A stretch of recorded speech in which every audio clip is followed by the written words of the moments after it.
서로 옆에 계신 분들과 인사 나누겠습니다. 주님의 이름으로 축복합니다. 주님의 이름으로 사랑합니다.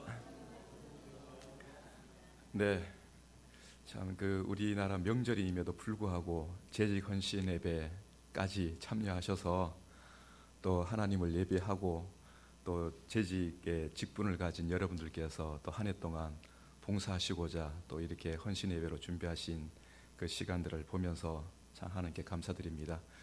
아무쪼록 이 시간을 통해서 여러분들에게 하나님의 말씀의 은혜가 있고 또 여러분들의 위로와 힘이 되기를 바랍니다. 매년마다 재직 헌신 예배가 있지 않습니까? 근데 오늘은 이전과 좀 다른 부분이 있잖아요. 무엇이 다릅니까? 예, 부목사가 설교를 합니다. 예. 그렇지 않습니까? 이전에도 부목사가 이 재직 헌신 예배 설교한 적이 있습니까? 제 경험으로는 없었던 것 같아요. 예, 제가 몇 군데 교회를 이제 쭉 봉사를 했지만은 부목사가 재직 헌신 예배 때 이 설교를 한 적은 본 적이 없어요. 보통 담임 목사님이 하시든지 아니면 외부 목사님께서 오셔서 설교를 하시든지 또 뭐 은퇴하신 목사님 또 오셔가지고요 또 헌신 예배를 인도하신 적이 있습니다. 그렇기 때문에 또 이렇게 또 생각할 수 있습니다. 늘 언제나 재직 헌신 예배가 되면은 딱 정해진 본문이 있어요. 예, 오늘 이 베드로전서 4장 말씀도요 정해진 본문입니다. 이 제목이 그렇지 않습니까? 여기 우리 개역 성경이 보면은 단락마다 여러분들 성경은 똑같을 것 같아요. 빨간색으로 그 한 단락에 주어진 제목이 있어요. 그죠? 이 제목은요 구약 성경은 히브리어 성경이 있고 신약 성경은 헬라어 성경이 있는데 그 성경에 있는 제목을 그대로 가져온 것이에요. 그래서 보통 우리 설교자들이 그 제목을 본문으로 해서 설교를 하는 경우도 있지만은 또 그 제목 안에 단락이 2개가 혹은 3개나 나눠져 있으면은 또 그 단락을 따라 또 설교를 할 경우도 있어요. 자, 이렇게 설교를 할 때 늘 언제나 똑같은 본문, 이번에도 충성해야지, 이번에도 의무를 다해야 되지, 또 이번에도 또 하나님의 은혜를 구해야 되지, 또 이번에도 열심히 또 기도 생활을 해야 되지, 똑같은 소리를 듣고 있지 않습니까? 자, 이런 생각을 하다 보니까요, 이런 이미지가 떠오르더라고요. 요즘에는 TV 화면이 사람만 나오는 게 아니라 참 기술이 많이 나아져 가지고요. 예를 들면 드라마가 아니고 예능 프로그램이 있잖아요. 아니면 토크쇼 같은 데 보면은 서로 여러 사람이 대화를 하면은 똑같은 말을 하고 그리고 반복된 얘기를 하고 그리고 참 듣는 사람이 듣기 힘든 이야기를 계속 하잖아요. 그러면 귀에서 뭐가 흘러내립니까? 그렇죠. 피가 막 흘러내려. 근데 그걸 그림으로 막 표현하고 있는 것이에요. 혹시나 여러분들께서 이 시간에 똑같은 소리를 듣는다 해가지고 귀에서 피가 안 흘렀으면 좋겠습니다. 예, 피가 흘릴 것 같으면 미리 손수건을 준비하시기 바랍니다. 예. 그래서 비록 똑같은 본문이지만은요, 저는 이렇게 또 생각을 해보았습니다. 하나님의 말씀은 똑같은 본문을 가지고 또 비슷한 설교를 하지만은 이걸 생각해보면 어떨까요? 물방울 하나가 돌에 구멍을 내잖아요. 그죠? 그렇죠? 똑같은 물방울의 크기 그리고 질량, 무게가 늘 언제나 같은 곳에 떨어져요. 그러면 그 바위가 어떻게 되는 거죠? 그렇죠. 바위에 홈이 생기면서 나중에는 바위에 구멍이 생겨요. 그걸 많이 보셨죠? 등산하시면서. 하나님께서는요 우리에게 은혜를 주실 때 늘 우리가 똑같은 성경의 내용을 읽고 또 묵상하지만은 때에 따라서는요 그 똑같은 말씀을 듣게 함으로써 때가 되어서는 어느 순간에 하나님께서 그 말씀을 우리에게 깨닫게 하시고 또 깨닫게 하실 뿐만 아니라 이전과는 다른 또 신앙의 믿음의 경륜이 우리에게 경험되는 것으로서 은혜를 주십니다. 이 시간을 통해서 여러분들의 그러한 은혜가 있기를 바랍니다. 좀 긴 말씀이죠. 4장 1절부터 시작해서 11절의 내용인데요.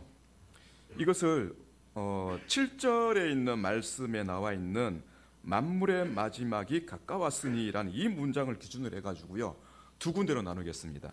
1절부터 6절까지 해가지고요, 이전과 같은 삶에서 이제는 벗어나십시오 라는 것이고, 두 번째는 7절부터 시작해가지고 11절까지는 어떤 내용이냐면요, 하나님의 은혜를 맡은 선한 청지기같이 봉사하십시오, 이런 메시지를 가지고 여러분들과 함께 말씀을 듣고자 합니다. 첫 번째는 이전과 같은 삶에서 벗어나십시오 라는 것입니다. 여기서 이전과 같은 삶이라는 것은 예수님을 믿지 않는 사람들과 같은 삶에서 벗어나십시오 라는 거예요. 어떤 내용이 있습니까? 3절 말씀이 있죠. 함께 읽어보겠습니다. 너희가 음란과 정욕과 술 취함과 방탕과 향락과 무법한 우상 숭배를 하여 이방인의 뜻을 따라 행한 것은 지나간 때로 족하도다. 예, 지나간 대로 족하도다. 이제는 그리스도인들은요, 여기서 벗어날 때라는 것입니다. 이제 벗어났다라는 것이에요. 그래서 오늘 재직 헌신 예배인데,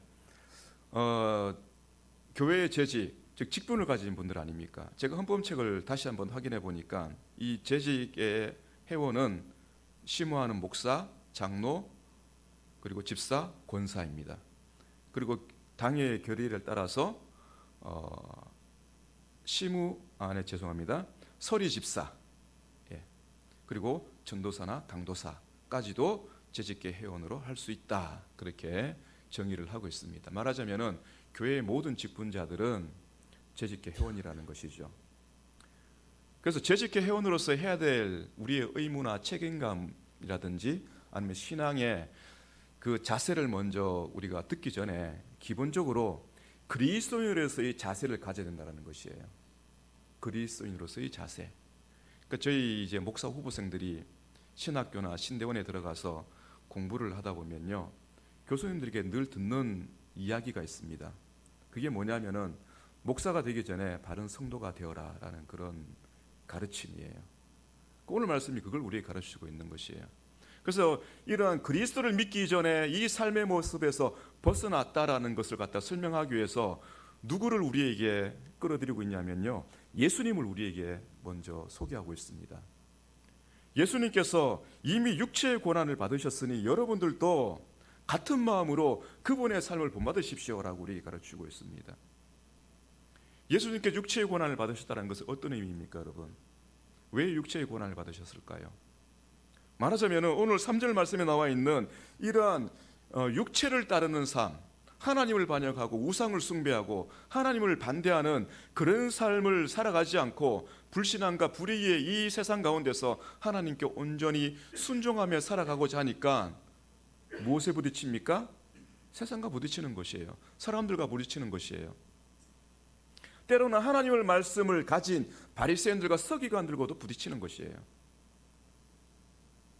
그 예수님께서 하나님을 사랑하고 하나님께 온전히 순종하는 그러한 삶을 살아가시면서 고난을 받으신 것처럼 이미 여러분들도 예수 그리스도를 믿고 교회로 부름받은 여러분들도 이러한 삶을 살아가는 것입니다. 이렇게 정의를 하고 있는 것입니다. 그러니 더 이상 예수님 믿기 전에 하나님의 사랑을 알기 전에 이전과 같이 이 세상에 속한 사람들처럼 이제는 그렇게 더 이상 살지 마십시오. 이제는 그렇게 더 이상 살지 마십시오. 그러면서 예수님뿐만 아니라 이전에 하나님을 신앙하며 살았던 믿음의 선배들까지 그 앞에 우리에게 소개를 하고 있습니다. 어떻게 소개하고 있습니까? 6절 말씀이죠. 이를 위하여 죽은 자들에게도 복음이 전파되었으니 이는 육체로는 사람으로 심판을 받으나 영으로는 하나님을 따라 살게 하려 함이라. 혹시 이것을 그냥 읽어보면은 죽은 자들에게도 복음이 전파되어서 죽은 자들도 회개할 수 있는 기회를 주시는가? 이게 아니에요. 죽은 자들이 살아있을 때 하나님의 복음을 듣고 죽었다라는 것이에요. 그 하나님의 복음을 듣고 하나님을 신앙하는 사람들도 육체로는 죽음을 당합니다. 하나님의 심판을 받습니다. 육체로는 죽었습니다. 그러나 영으로는 어떻게 되었다는 것입니까? 영으로는 하나님의 품에 안겨 하나님의 안식에 거하고 있다는 것입니다. 그것을 우리에게 설명하고 있는 것이죠. 그러니 살아있는 여러분, 죽은 자들이 그러한 육체로는 죽었지만 하나님의 품에 안겨 하나님의 안식 가운데 있는 것처럼 여러분들도 예수 그리스도의 그 고난의 삶을 뒤따르면서 이제는 육체를 따르는 삶을 살지 마시고 예수 그리스도와 같이 고난의 삶을 사십시오. 이렇게 우리에게 가르치고 있는 것입니다. 제가 여기 오기 전에 그 이정교회 제 담임 목사님의 자리가 비었습니다. 23년 12월 마지막 주부터 시작해가지고 24년 4월 달까지 제가 이제 모든 이제 예배를 인도하고 또 설교를 하고 그렇게 했는데요. 그 오전 주일 오전 설교는 이제 은퇴 목사님을 모셔가지고 이제 교회에서 모셔서 이제 주일 오전 예배 설교는 은퇴 목사님의 설교를 듣게 되어서 이 두 분 이제 설교를 하시게 되었는데, 여러분 아실지 모르게 조재태 목사님이 계셨는데요.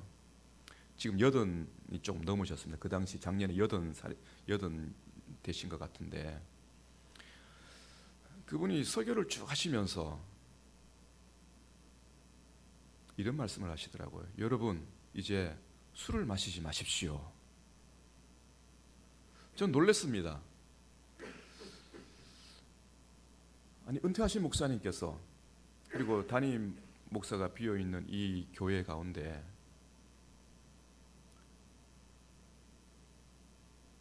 아니 왜 용기를 내십시오, 하나님의 은혜를 구하십시오, 청빙 받을 목사님을 위해서 기도하십시오, 그런 어떤 신앙의 격려와 위로와 그리고 용기를 북돋워주는 말씀이 아니라 왜 술을 먹지 마십시오 라는 그런 메시지를 전했을까?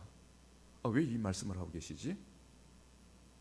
순간 조금 정신이 바짝 들었습니다.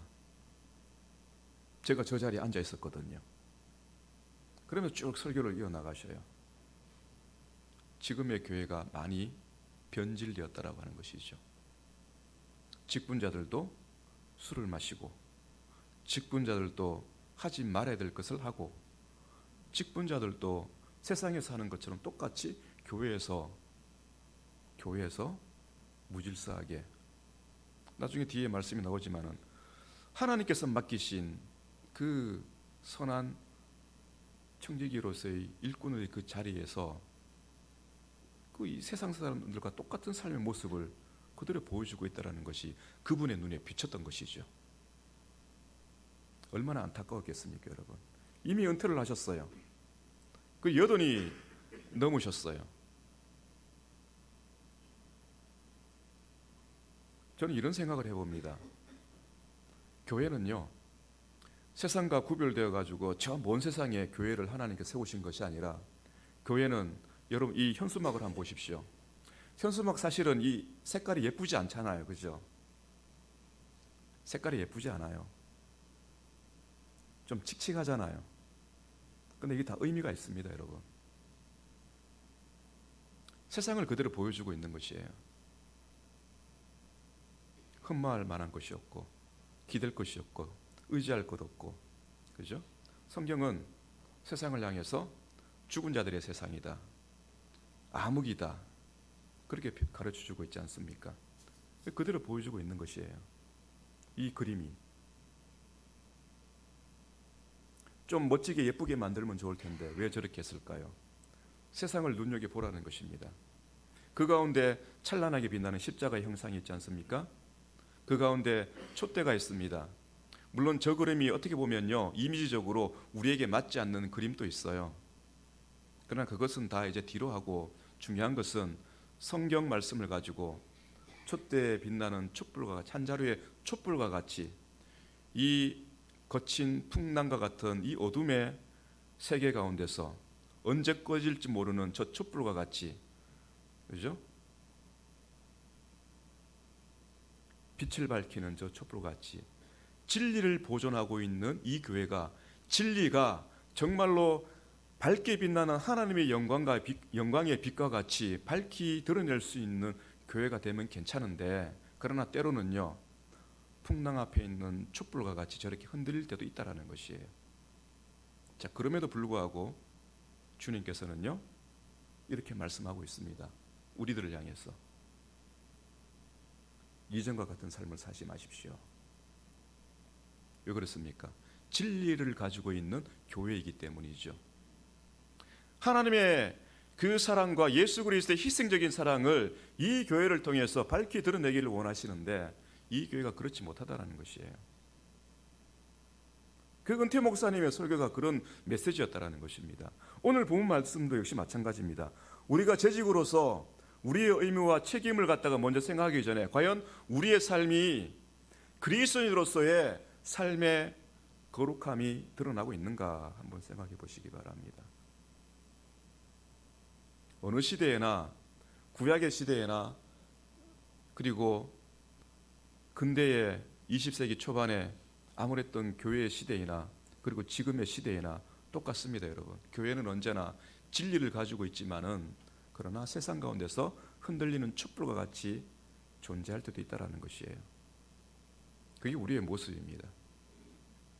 그러면서 그리스도를 본받아 살아가기를 우리에게 권면하는 이 사도의 이 베드로 사도의 이 메시지를 보면은 주님께서 이 사도를 통해서 우리에게 전하고 계시는 말씀이라는 것을 우리는 알 수가 있습니다. 두 번째로 넘어가면 이렇습니다. 전환점이 생기죠. 만물의 마지막에 가까웠으니, 지금을 가리키고 있는 것입니다. 만물의 마지막에 가까웠으니 어떻게 이 말씀대로 우리가 살아갈 수 있을까? 이 만물의 마지막에 가까운 이 시대를 살아가고 있는 우리가 어떻게 믿지 않는 사람들과 똑같은 삶에서 벗어나서 그리스도의 고난을 따르는 삶을 살아갈 수 있을까? 어떻게 가능할까요, 여러분? 한 가지 말씀을 한 군데 찾아보도록 하겠습니다. 로마서 6장 4절 말씀을 함께 보도록 하겠습니다. 로마서 6장 4절 말씀은요, 그리스도와 함께 죽고 함께 산다라는 그 타이틀을 가지고, 제목을 가지고 6장 1절부터 14절의 내용인데요, 그 가운데 4절 말씀을 우리가 좀 눈여겨봐야 되겠습니다. 어떻게 우리가 육체를 따르는 삶에서 벗어나서 그리스도를 따르는 삶을 살아갈 수 있는가? 바로 여기에 우리에게 메시지를 주는 의미가 있습니다. 6장 4절 함께 읽겠습니다. 그러므로 우리가 그의 죽으심과 합하여 세례를 받음으로 그와 함께 장사되었나니 이는 아버지의 영광으로 말미암아 그리스도를 죽은 자 가운데서 살리심과 같이 우리로 또한 새 생명 가운데서 행하게 하려 함이라. 아멘. 자, 우리가 세례를 받음으로 그와 함께 장사되었다. 세례, 이 형식적인 세례가 아니고요, 진정으로 우리의 양심을 통해서 성령께서 우리에게 찾아오셔서 우리를 하여금 회개케 하시고 하나님을 인정하게 하는 가운데 하나님의 사랑에 힘있고 하나님 삼위 하나님을 신앙 고백하는 그 참된 신앙의 고백을 하는 그 세례를 가리키고 있는 것입니다. 말하자면 성령 세례를 가리키고 있는 것이에요. 그 세례를 받음으로써 그와 함께 장사되었다고 합니다. 말하자면 이전에 예수님을 믿지 않고 살았던 그 인격체는 죽었다라는 것이에요. 그 하나님께 선언하신 거예요. 우리가 인정하고 인정하지 않는 그게 아니고, 우리가 세례를 받을 때, 우리가 주 예수 그리스도를 믿을 때에 하나님의 사랑을 인정할 때 과거에 가졌던 우리의 삶의 그 모습은 죽었다라는 것입니다. 하나님께서 그렇게 하셨다라는 것이에요. 그리고 나서 무엇입니까? 이는 이유가 있는 것이죠. 아버지의 영광으로 말미암아 그리스도를 죽은 자 가운데서 살리심과 같이 우리도 또한 새 생명 가운데서 행하게 하렵니다.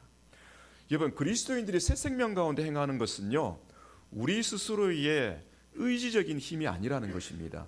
누가 하게 하십니까? 하나님께서 그렇게 살게 하시겠다라는 것이에요. 어떤 능력으로? 예수 그리스도를 죽은 자 가운데서 살리신 그 능력으로. 어느 정도의 능력인지 아시겠죠? 누가 죽은 자를 살릴 수 있겠습니까, 여러분? 무슨 능력으로 죽은 사람을 살릴 수가 있겠습니까? 아무도 할 수 없습니다. 그런데 하나님께서 죽은 자를 살리신, 죽은 예수님을 살리신 그 능력으로 옛사람을 죽게 하시고 새 사람으로 살게 하시는 그 능력으로 우리를 새 사람으로 살게 하시다는 것입니다. 그럼 우리는 무엇입니까? 우리는 그렇게 살게 하시게 하는 그 하나님을 믿음으로 우리는 이 삶을 살아가는 것뿐이에요. 우리를 어렵다 하시는 것도 믿음을 통해서 어렵다 하신 것이고, 새 사람으로 살아갈 수 있도록 하시는 것도 믿음으로 새 사람으로 살게 한다는 거예요. 교리적인 용어로 표현하자면은 칭의도 믿음으로 이루어지는 것이고 성화도 믿음으로 이루어지는 것이에요. 나는 안 됩니다. 나는 아직 멀었습니다. 여러분, 무슨 저기 인도에서 저기 뭡니까? 그 고행을 하는 수도승입니까 우리가? 아닙니다. 믿고 구원받는 것도 고행을 해서 얻은 것도 아니지 않습니까? 거저 주어진 하나님의 약속을 믿기 때문에 하나님께서 그냥 선물로 주신 것이거든요. 거룩한 삶을 이루어가는 것도 믿음으로 이루어지는 거예요. 그러니까 이 6장 4절의 말씀을 가지고 하나님, 제가 새 생명으로 살아갈 수 있도록 성령께서 나와 함께 하셔서 말씀으로 저를 인치시고 말씀을 따라 살아갈 수 있도록 저를 바꿔주십시오. 이 기도를 해야 되는 거 아니겠습니까? 믿음으로 그 하나님을 의지하는 가운데 저라는 이 무지하고 이 못돼 먹고 이 추악하고 이 악한 이 인간을 하나님 그리스도를 따라 고난의 삶을 살아갈 수 있도록 저를 바꿔주십시오. 그래서 이 기도를 하기 위해서 이 7절 말씀, 7절 4장 7절 베드로전서 4장 7절 말씀에 그러므로 너희는 정신을 차리고 근신하여 기도하라는 것입니다. 여러분 자신을 지키라는 것이에요. 과거를 따르는 삶을 살지 말고 그리스도를 따라 살아가는 삶을 위해서 정신을 차리고 근신하는 가운데 기도하라는 것입니다. 그런데 왜 이 기도의 자를 피하고 계시는 것입니까, 여러분? 사실은 이것을 이런 책의 제목도 있지 않습니까? 성공에 이르는 7가지 습관. 여러분 혹시 다 알고 계시죠? 대부분의 책을 좀 좋아하시는 분들은 아니면은 좀 베스트셀러를 좀 눈여겨 보시는 분들은 알고 계실 거예요. 수년 전에 유행했던 책이죠. 성공에 이르는, 성공을 만드는 7가지 습관. 그 책의 내용이 뭐가 있냐면은 이런 내용이 있어요. 그 유리병에다가 돌을 넣어두고 그리고 그 사이에다가 모래를 넣어둡니다. 돌만 있을 때는 그 병을 다 채울 수 없지만은 모래를 넣었을 때는 무엇이 어떻게 됩니까? 그 병이 다 채워지거든요. 틈이 없잖아요, 그죠? 근데 그 틈을 메꾸는 것이 뭐라고 합니까? 성공을 부르는 습관이라는 거예요. 습관. 그런데 그것이 어렵다라는 것이에요. 여러분들께서 아침에 일어나서 저녁에 주무실 때까지 늘 언제나 해오던 습관이 있잖아요. 눈 뜨면은 무슨 일을 하고 그것이 여러분들이 생각하지 않고 습관화되어 있는 그 삶의 패턴이 있어요. 그런데 그 삶의 패턴 가운데 성공하기 위해서 뭔가를 갖다가 새로운 것을 갖다가 습관화되기 위해서 뭔가 어떤 다른 행동을 한다는 것은 여러분 정말로 힘듭니다. 불가능한 일일지도 몰라요. 여러분 세상 사람들도요 성공하기 위해서 이렇게 여러 가지 지혜로운 사람들의 책을 도움을 받아서 성공하기 위해서 노력하는 것이에요. 그런데 그리스도의 고난을 따른다는 것은요, 그리스도의 고난의 삶을 따른다는 것은 이것보다도 더 어려운, 아니 불가능한 일이에요. 왜 그렇습니까? 새로 태어나지 아니하면은, 중생하지 아니하면은, 거듭나지 아니하면은, 예수님을 믿지 아니하고서는 우리를 새롭게 하시고 새로운 삶을 살게 하시는 하나님의 사랑의 그 힘이 아니고서는 불가능한 것이기 때문에, 그러니 기도하라는 것입니다. 기도하지 않으면은 우리는 확인할 수 없어요. 그래서 이 기도해야 하는 이유를 갖다가 성경은 우리에게 분명하게 가르쳐줍니다. 여러분 다른 한 군데 말씀을 한번 보도록 하겠습니다. 구약성경 에스겔 36장입니다. 함께 찾아보도록 하겠습니다. 에스겔 36장 37절에서 38절입니다.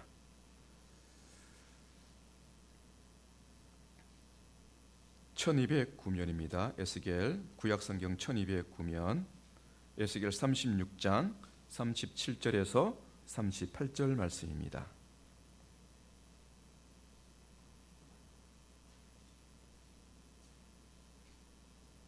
예, 우리 함께 읽겠습니다. 주 여호와께서 이같이 말씀하셨느니라. 그래도 이스라엘 족속이 이같이 자기들에게 이루어 주기를 내게 구하여야 할지라. 내가 그들의 수요를 양떼같이 많아지게 하되 제사 드릴 양떼 곧 예루살렘이 정한 절기의 양무리같이 황폐한 성읍을 사람의 때로 채우리라. 그리한즉 그들이 나를 여호와인 줄 알리라 하셨느니라. 아멘. 여러분 혹시 펜을 갖고 계시면 밑줄을 한번 그어 보십시오. 그래도 이스라엘 족속이 이같이 자기들에게 이루어 주기를 내게 구하여야 할지라. 여기를 한번 밑줄을 그어 두시고요. 그리고 38절 말씀에 그리한즉 그들이 나를 여호와인 줄 알리라. 이게 무슨 내용이냐면은 36장 말씀은요, 이제 이스라엘이 하나님을 반역한 가운데 심판을 받게 되죠. 그 전쟁을 통해서 이방 나라로 포로로 끌려갑니다. 근데 그렇게 심판의 메시지만 전하실 뿐만 아니라 그 심판 이후에 하나님께서 약속하신 대로 이방인의 땅에서 그들을 회개하는 그 마음을 주셔가지고 돌이켜 회개하게 하시고, 그리고 다시 무너진 성 예루살렘으로 돌아오게 하시는데, 이전보다도 더 이전과 같이 이 땅을 많은 사람들이 모이고 그리고 풍요로운 땅으로 내가 만들어주겠다, 그 약속을 하시고 있는 내용이거든요. 그러면서 마지막으로 이제 정리하고 있는 내용이 뭐냐면은 30절 38절이에요. 그래도 내가 그 일을 반드시 내가 하겠지만은 그래도 이스라엘 족속이 이같이 자기들에게 이루어지기를 내게 간구하여라 하리라. 기도하라는 뜻이에요, 여러분. 기도. 왜 기도하라는 것입니까? 그렇게 기도할 때 그들이 나를 여호와인 줄 알리라. 바꿔 말하면 기도하지 않으면은 하나님으로 인정하지 못한다라는 것이에요. 하나님의 약속을 가지고 그렇게 이루어 주기를 바랍니다라고 간구할 때, 그 간구의 내용이 이루어졌을 때 하나님을 인정하게 되고 하나님을 알게 되고 하나님께 영광을 돌릴 수 있다는 것입니다. 그래서 종교개혁자 칼빈은요, 우리가 기도하는 이유를 이렇게 짧게 우리에게 설명합니다. 이 말씀과 같이 우리가 기도하는 것은 하나님께서 그 언약을 이루시는 것을 우리에게 경험하게 하시고 그 경험을 통해서 하나님께 영광을 돌리게 하시기 위한 것입니다. 그러니 여러분, 직분자로서 10절 말씀과 같이 하나님의 여러 가지 은혜를 맡은 선한 청지기 같이 서로 봉사하라. 그 내가 하고 싶은 것을 갖다가 봉사하는 것이 아니라 무슨 일을 하는 것입니까? 하나님께 맡은 일을 봉사하는 것입니다. 하나님께 맡은 일. 마치 예수님께서 충성스러운 종에게 주인이 먼 곳을 다녀오기 전에 일을 맡기고, 그리고 그 일이 충성스럽게 잘 이루어지고 있는지 안 이루어지는지 나중에 돌아와서 확인할 때, 여러분, 충성스러운 종은 어떻습니까? 주인이 맡긴 것을 갖다가 잘 수행해 나갑니다. 그러나 그렇지 못한 종은 어떻습니까? 그렇죠, 회초리를 맡게 되고 그 집에서 쫓겨나요. 그렇게 되는 것이죠. 우리 재직의 자리가 그렇다라는 것이에요, 여러분.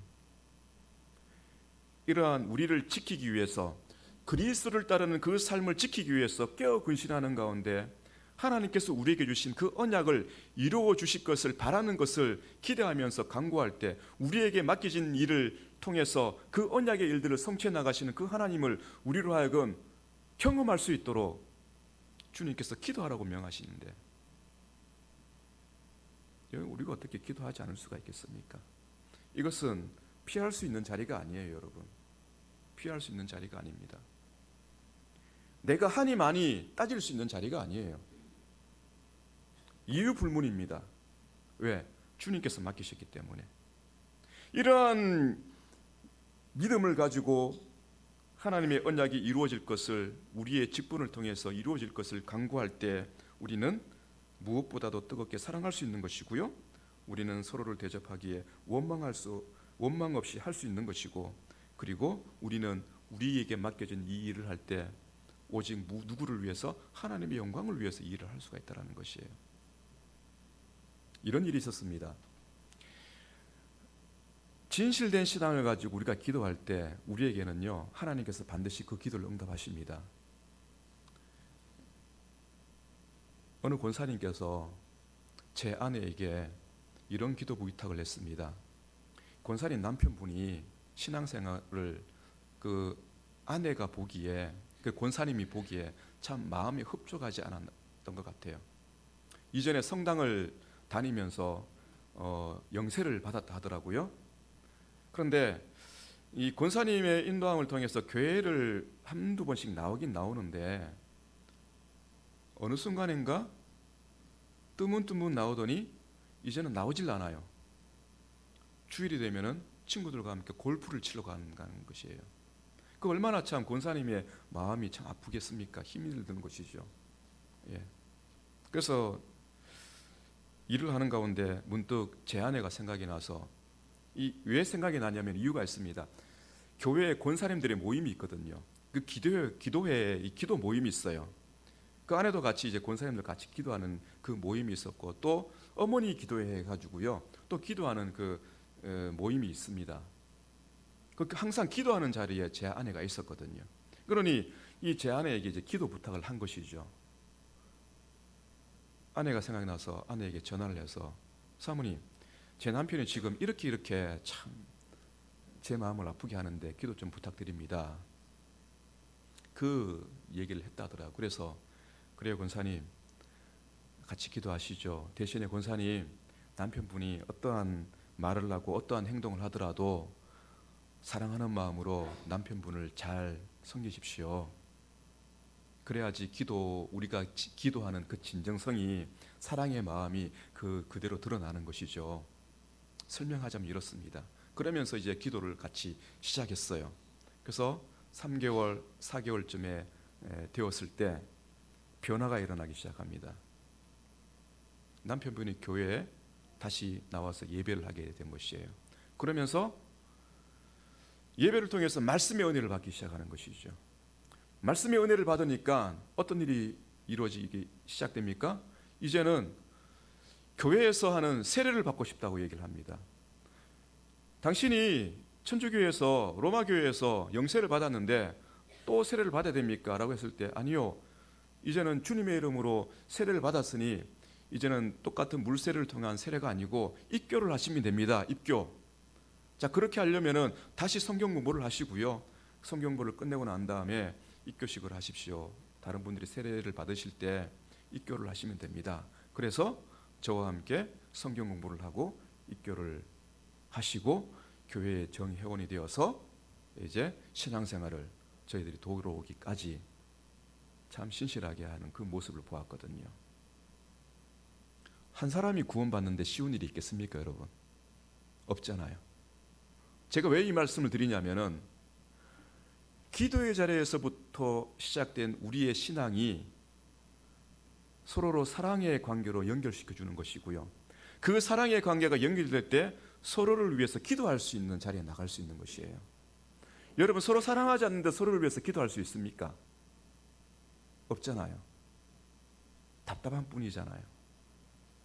서로를 섬기는 마음이 없는데 서로를 기도할 수 있고, 서로를 위해 기도할 수 없는데 서로를 섬길 수 있는 그런 마음이 있겠습니까? 없는 거잖아요. 그러니 여러분, 결국에는 이러한 삶의 신앙의 경험을 할 때 우리가 할 수 있는 것이 마지막에는 이렇습니다. 이는 범사의 예수 그리스도로 말미암아 하나님이 영광을 받으시게 하려 합니다. 하나님께 영광을 돌리기 위한 것입니다. 우리를 부르신 분도 하나님이시고, 우리를 새 생명으로 살게 하시는 분도 하나님이시고, 그 생명 가운데 우리에게 일을 맡기셔서 그 일들을 통해서 하나님의 구원의 일을 이루시는 것도 하나님이시라는 것이에요. 단지 우리는 그 자리에서 하나님의 더 큰 은혜를 경험할 뿐이고, 그 은혜로서 하나님께 영광 돌릴 수 있는 그 영광의 자리에 우리는 있을 뿐이라는 것입니다. 사랑하는 성도 여러분, 그리고 재직 여러분, 이 말씀을 가지시고 올 한 해도 여러분들의 수고와 봉사와 기도와 성금의 일들을 통해서 우리 하나님께 영광 돌릴 수 있는 우리 모두가 되시기를 주님의 이름으로 축복합니다. 기도하겠습니다.